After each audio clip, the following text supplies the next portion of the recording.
Hello everyone, it's Sage here reporting from the studios in 𝐊𝐴𝐚 TV, and today we're bringing you the Expert Talks 20-minute roundup with Mr. Ron Sherwood, who we're very lucky to have. He is the CEO of 𝐶𝐕. So we bring you under one roof industry leaders, successful business owners, equity and market advocates, all under one roof here to discover insights of the stock market and help you understand a little bit more about how you can create multiple income passive streams. So in today's show we have Mr. Rod Sherwood, the CEO of 𝐶𝐕. Welcome, Rod. Pleasure meeting you. Hi, Sage, and hi, viewers. All right, so question one. Congratulations on signing the SPAs to acquire Bright People Technologies. Can you throw some light on the rationale behind the acquisition, please? I can. There's a multitude. One of them is strategic, but to get with a really quick overview, we add 5 million of revenue, which increases our revenue by a little under a third. It's an accretive acquisition in the sense that pushes it into the combination, pushes into positive EBITDA, which is exciting. We also add an additional stream of revenue type in the sense we're getting SaaS license fees through the Bright acquisition, and that complements our already very good recurring revenues from our business customers. So it's a great acquisition, it's accretive, and we got it for a reasonable price at a point where they are at an inflection point. The strategic side of it is much more compelling.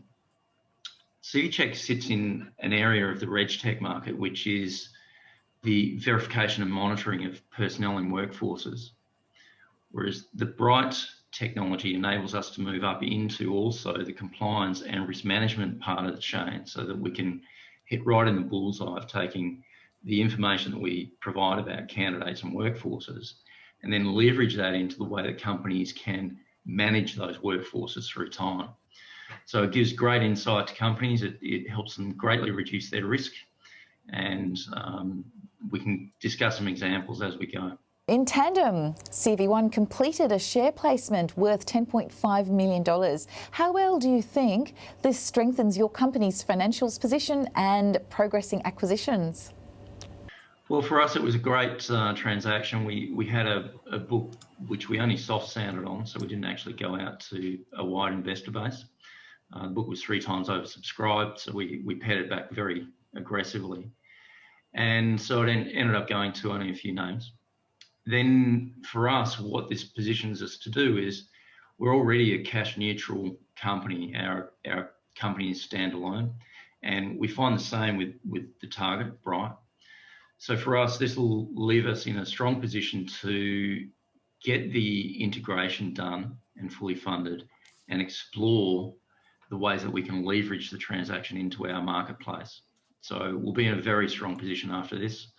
And for us, it's a great way to be. 𝐶𝐕 has been performing strongly and posted revenue records in the most recent quarter, along with the best November sales on record. What, according to you, has led to such good performance? Well, it's a culmination of many months of work last year. So during the period of COVID, when our revenues did take a bit of a hit, we were still winning new clients all the way through. And that's on the back of us investing in sales and distribution in the prior year. We've continued that spend, we continued that focus.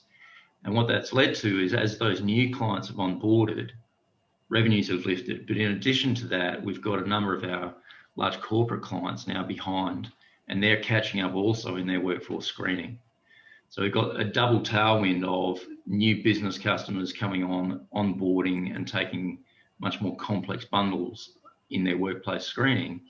But also we've got a lag where companies are catching up on their compliance requirements in screening their existing workforces. We saw 𝐶𝐕 roping in international clients from the US and the UK. Does 𝐶𝐕 have any major plans for further international markets? We do. At this stage, what we're focused on is we opened up a new channel for us, which was a way to provide screening services to other businesses in our marketplace. and these companies are based in the US and Europe.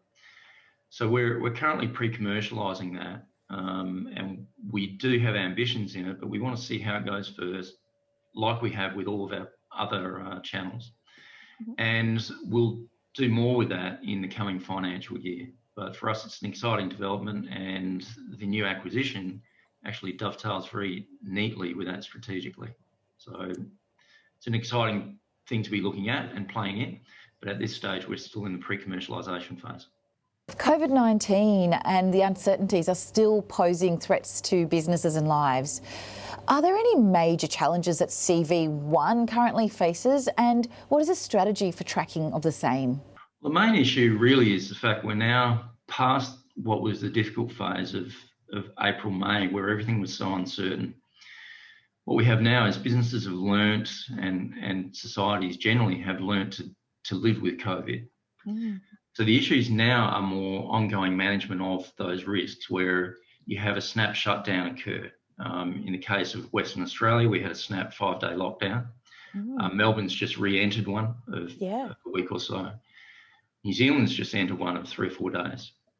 And it's these snap lockdowns which require us to stay agile in the way that we manage for COVID. In our case, we have work from home arrangements which are really strong. We can switch between those at only a few hours' notice for our personnel. So it's really just a question of catering for that and continuing to cater for that, but then staying in touch with our clients who go through this disruption routinely. And what we're seeing is it causes these fluctuations where we get a sudden spike in activity. So New Zealand, for instance, went into a lockdown on Sunday night. And what that's led to is a spike in activity, not a decline in activity in New Zealand. And we'll see on the other side of that, as people go back to the workforce and get into their normal workplaces, you'll see a bit of a dip for a time. And we're seeing that across all of our markets, our different marketplaces. You're seeing this volatility, although the average is about the same and growing. Very, very interesting analytics there. Perhaps something to do with the contingent workforce. I'm not sure. It is, yeah. It's that and the need for companies to plan for these sudden shifts in where their people need to work and how they need to work together. Yeah. Very, very interesting. Would you like to touch upon the short or mid-term plans of CV1 and how well they're aligned with the long-term vision of the company, please? Yeah, so the company has a long-term vision of really getting out and helping companies manage their workforce trust. And once companies build that trust, then they can leverage that in their workforce. People, once they are enabled, can do amazing things for companies. So where we're focused now is the recent acquisition with Bright will help us and reinforce that push. So we need to focus on integrating this acquisition whilst continuing with our ongoing customer acquisition. So that's our short-term focus, leads into that medium-term focus, which is about enabling workforce management and therefore using that so that clients can build trust. From there, we just see things accelerate. Excellent. Well, it sounds like a very exciting time for your business. It certainly is. The past 6 months have been tremendous for CV1 shareholders with staggering growth in share price. How well is CV1 positioned to generate value for its shareholders in coming times?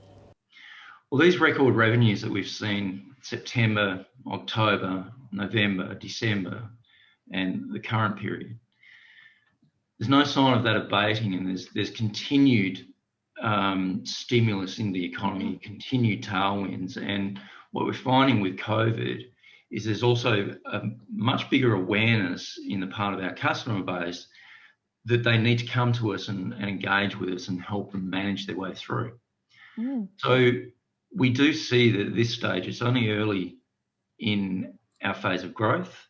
Our team's working really well, and we're seeing also when we engage with the people at Bright People Technologies, they're finding similar.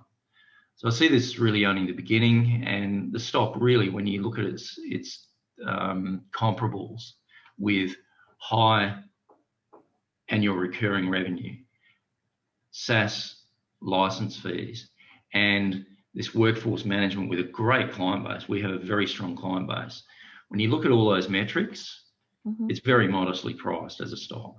Right.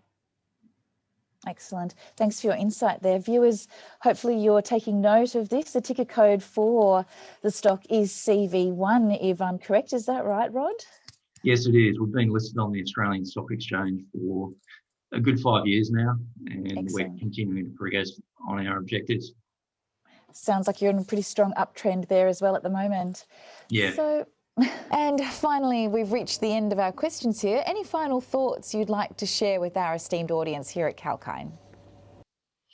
Yeah, we're early in our phase of strategic objectives and rollout for the company. We're still quite narrowly defined in Australia and New Zealand, and the most recent acquisition only partly changes that. We've started our international rollout. We're going to be accelerating on that, and we're now well capitalised to do so. For me, I really see that this is the beginning, and I really encourage you people to start picking up some stock while they can. It's an exciting time for us. Exactly, a great tip there, and it sounds like a very strong start of something. So best of luck with your journey into the international market. Thank you very much.